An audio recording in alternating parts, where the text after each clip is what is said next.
Hi guys! Welcome to my channel, Mommy Granny's Vlog. Magluluto tayo ngayon ng beef.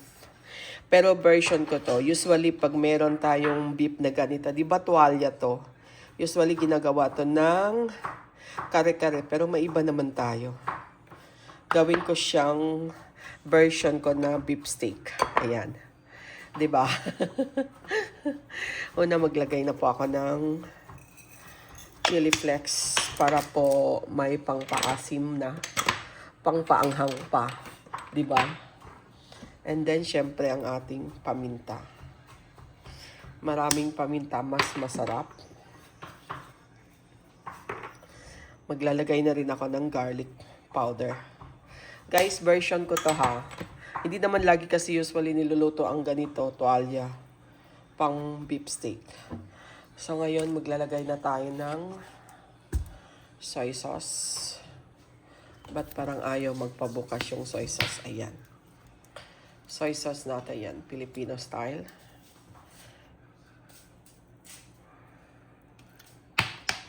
Estimate lang po yan. And then maglagay po tayo ng ating oyster sauce. Filipino style. Yang wala ng oyster sauce. Wala ng bukas. Yun na lang. Yung bukas na lang kasi sarado pa to. Dapat gamitin natin lahat yan. Meron pa ba to? Ito guys, meron pa. Sayang naman.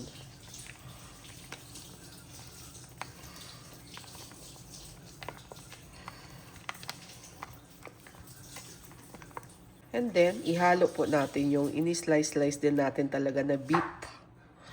Ito po ay totally beef. Wala po siyang bones.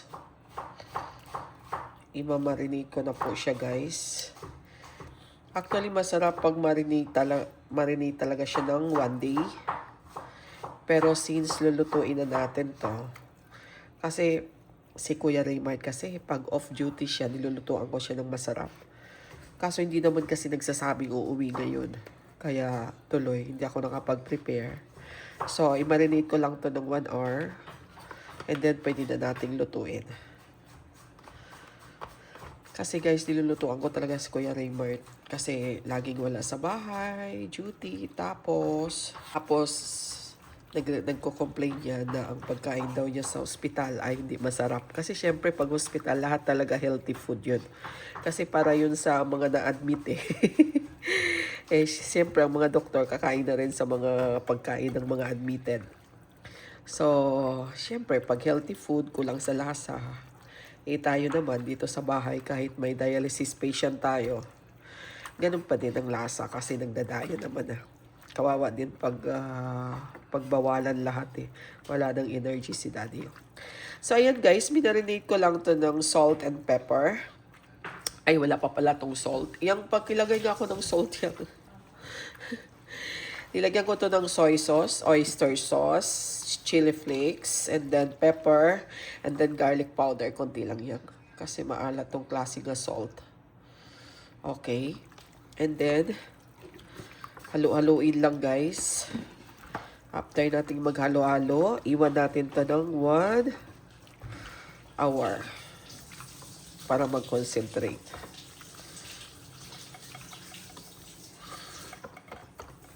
Okay. Iwan na natin yan. Babalikan natin yan pag naka 1 hour na tayo. Okay? Guys, parang nabitin ako sa oyster sauce. So, pinabuksan ko yung bago nating oyster sauce. Sige yang, magdandag yang. Sige pa. Stop. Para mas masarap siya guys. Kasi, feeling ko kanina konti na lang yung tira sa sachet na oyster sauce.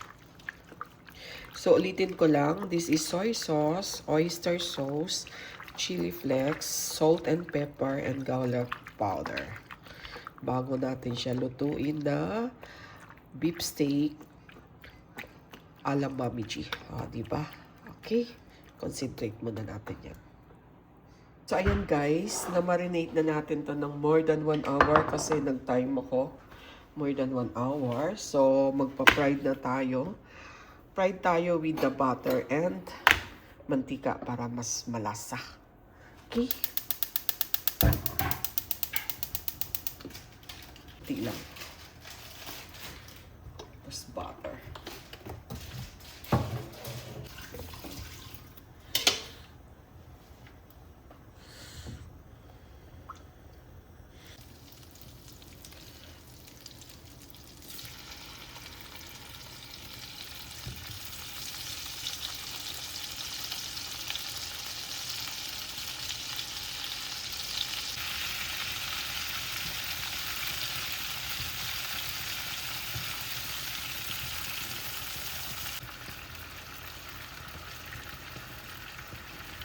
Bango. Ito yung no? Bango. Dami pang natira guys. Magsi-second batch tayo sa fried. Konting fried lang naman siya. May space pa. Dagdag pa tayo dito. Baliktarin na natin siya guys.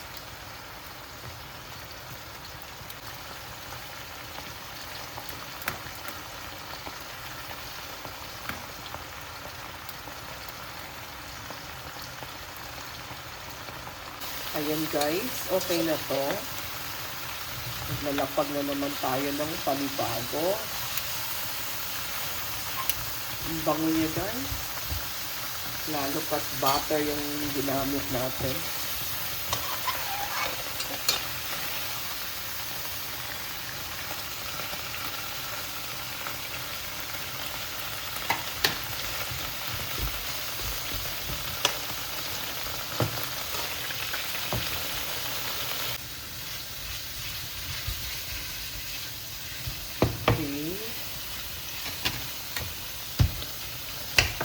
Another batch tayo.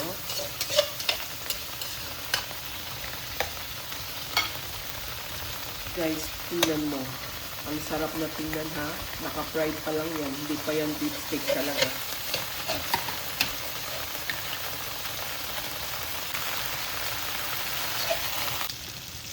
So, tapos na tayo sa second batch na fried.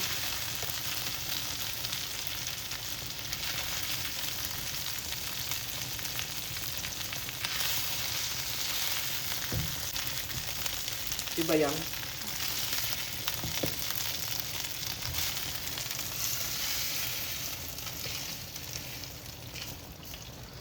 So, magsosote na po tayo para gawin na nating beef steak. Same kawali.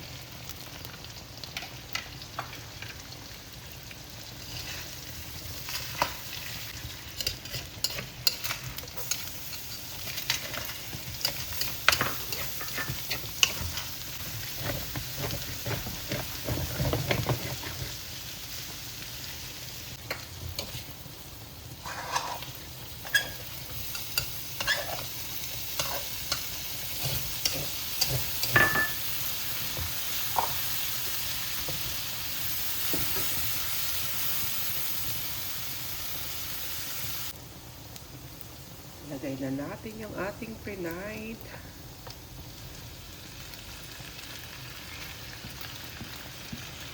Dapat kasama ang sauce.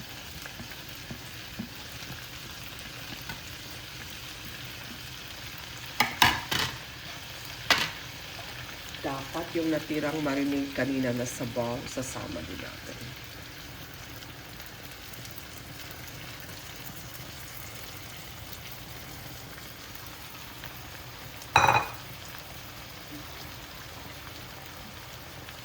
Add tayo konti ng soy sauce.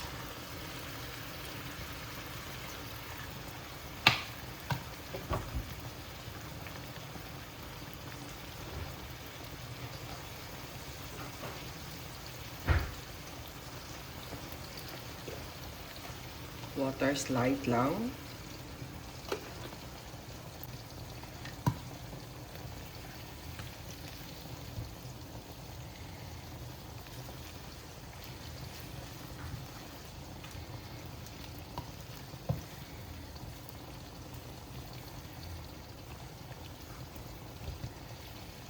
Ang bango guys. Ang bango. Tapos na yung lemon yang.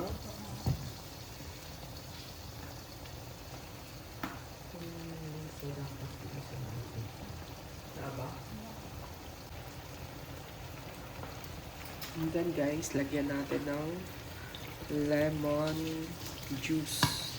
Fresh to ha, may liso-liso pa. Yan. Yan.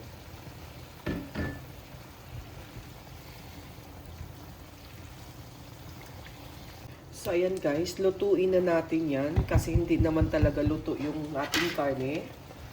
Fried lang natin saglit para lang masarap talaga siya. And then, lutuin natin siya sa tamang tubig. Let's say, pagtikim natin mamaya na kulang pa rin siya sa luto, additional lang tayo ng water. Okay, takpan na natin yan para mag-concentrate na siya sa loob. Ayan guys. Oh. Ayan na po siya. May konti pang sabaw. Ang ating... Naglalagay tayo ng kutsara para mabilis na lumambot. Tikim na tayo guys kasi final na to eh. Konting kembot na lang, bubuhos na natin yung onions.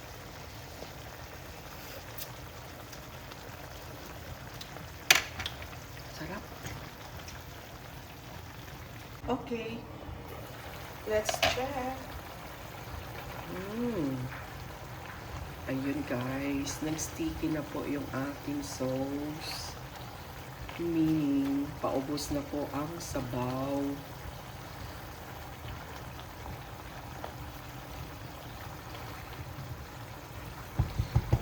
Okay. Final taste natin.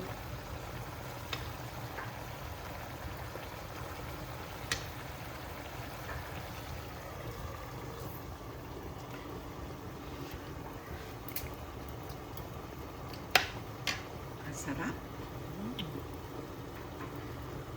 Ang sarap.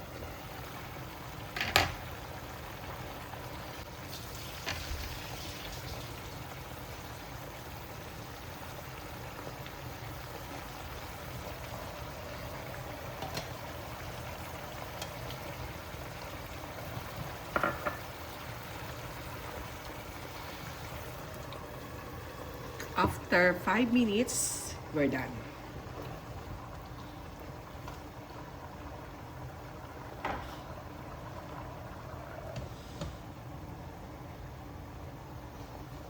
Five minutes na. Okay. Okay na to.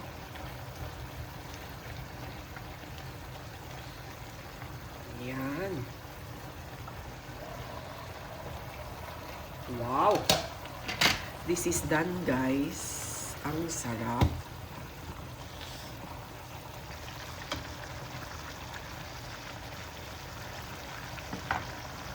Yan.